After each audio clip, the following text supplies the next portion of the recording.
So Columbia, Mississippi appears to have a police problem, and it doesn't seem to be getting any better. Now, when it comes to police in Mississippi, we have some who are just absolutely stellar. Folks like Sergeant Brock up in DeSoto County, who literally put himself in harm's way in order to protect another driver. Or Deputy Shields here in Hinds County, who lost his life responding to a call for help just hours after helping to rescue fishermen from the Pearl River. But then we have the other side of the spectrum, folks like the Goon Squad in Rankin County or the abuses by the Lexington Police Department. And now we see a growing problem in Columbia. Most recently, this video. Oh, why? This is why people don't even come. Why what? What were you gonna say? Finish it? Oh, just why people are scared of y'all. This is why. That's what happens when you resist from the police, man. You can watch that full video over at this account, and I'm warning you, it's a difficult one, even though most of it is just audio. In that exchange, a man who has already given his ID to police is told to exit his vehicle without being told why or whether or not he's being detained.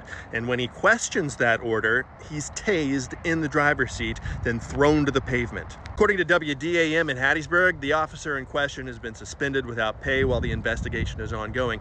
But just imagine if that woman hadn't been recording. And here's another example. A change.org petition is currently circulating and collecting signatures calling for the dismissal of Officer Yates. The petition alleges a long history of abuse, including this video that captures the officer punching a 65-year-old man in the head over expired tags. And I believe that's the third time that this same officer has been caught on camera. In 2019, shocking allegations of abuse were sent to the police chief, alleging that officers had tied a man to a pole with zip ties and beat him with a yardstick until the stick broke. Afterwards, he was tied to a chair at gunpoint while another officer sat in front of him with the officer's chair legs on the man's feet, pressing down on them as he questioned him. Just last year, a Columbia officer and school safety officer, Tyler Rushing, was charged with voyeurism. Also last year, a civil suit targeted the department, accusing them of holding illegal body cavity searches beside a road in broad daylight and full view of other civilians. That particular case is still ongoing. In other words, there's something rotten happening in Columbia. It's a pattern of abuse they just can't seem to break out of, and more people are getting hurt because of it. It reminds me of what we talked about a couple of weeks ago. Sundown towns, areas where minorities could be jailed, harassed, or even killed if they were caught in town after dark. And while sundown towns aren't legally sanctioned anymore, cases like the Goon Squad, Lexington, Columbia, and others show that there are still parts of the country where it is the people in uniform who are making it more dangerous, especially if you're a minority.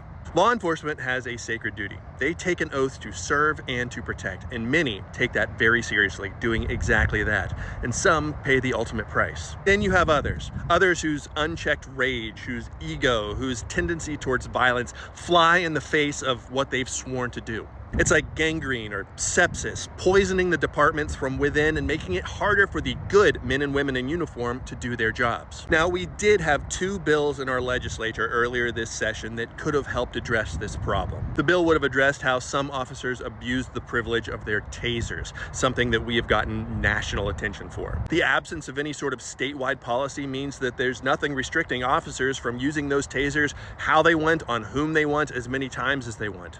Currently, there's nothing stopping them from using the tasers on children, on pregnant women, on senior citizens, or those with mental illnesses. Unfortunately, the judiciary committees in both the Senate and the House, both led by these two gentlemen respectively, failed to pass that out of committee. And I hate that they let us down on this, because we need every step that we can get towards addressing a major systemic problem. And it's a problem that doesn't appear to be going anywhere until we shine a whole lot more light on it.